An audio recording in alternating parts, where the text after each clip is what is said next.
ලකුණු 71ක් ලබා ගත යුතුයි. මෙම තරගයේ ජයග්‍රහණය ලබා ගැනීම සඳහා පන්දු 10යි ලකුණු 56යි. පන්දු 10ක් තුනදී ලකුණු 56ක් ලබා ගත යුතුයි. මෙම තරගයේ ජයග්‍රහණය ලබා ගැනීම සඳහා පන්දුවට පහර එල්ල කරන කණ්ඩායම ඉතාමත් විශ්වාස පහරවක් එල්ල කළ යුතුයි. බලමු කුමක් සිදු කරන්නේද කියා සූදානම් පන්දුවන කිඩකයා තමාගේ අන්තයේ සිට ඇවරෝඩ පන්දුවක් හැටියට ඉතාමත් සුරකිවන්න බලනවා ස්ථානයේදී කඩු ලකුණු කීදකයා පිටිකරුව දෙවියනවා සමගින්ම මුල් ලකුණු සංඛ්‍යාව තවත් ලකුණු 15 කිසිම වෙනසක් නැහැ. ලකුණු පූර්වේ ලකුණු 56යි පන්දු 9යි.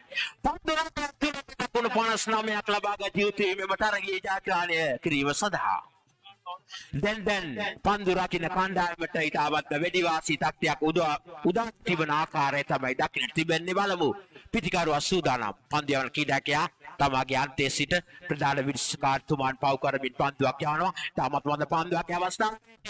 good length ही පතිතන පන්දුව කැනෙත් මැදින් යනවා. කඩලු රකින්නාගේ සුරතට ලකුණක් ලබා ගැනීමට කිසිදු අවස්ථාවක් ලැබෙන්නේ නැහැ. අවස්ථාවේදී ரிஃபாட் ஞாபகப்படுத்த வேண்டும். அதாவது பந்து வீசிக் கொண்டிருக்கும் எவர் இந்த பந்து வீச்சாளர் போல்காவல சிசி வித்தியாலயத்தில் ஆசிரியராக கடமையாற்றிக் கொண்டிருக்கிறார்.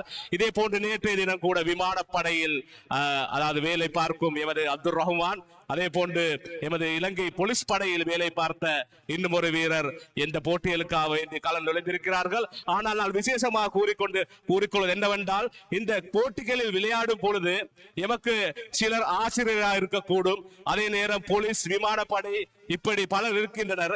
எங்களுக்கு அறிவிப்பு செய்யும் பொழுது எல்லோரும் வீரர்கள், நாங்கள் வீரர்கள் என்று தான் அறிவிப்பு செய்வோம். இந்த ஆசிரியர் அவர் அப்படி என்று எங்களுக்கு அறிவிப்பு செய்ய முடியாது, இதனால் மன்னித்துக் கொள்ளவும்.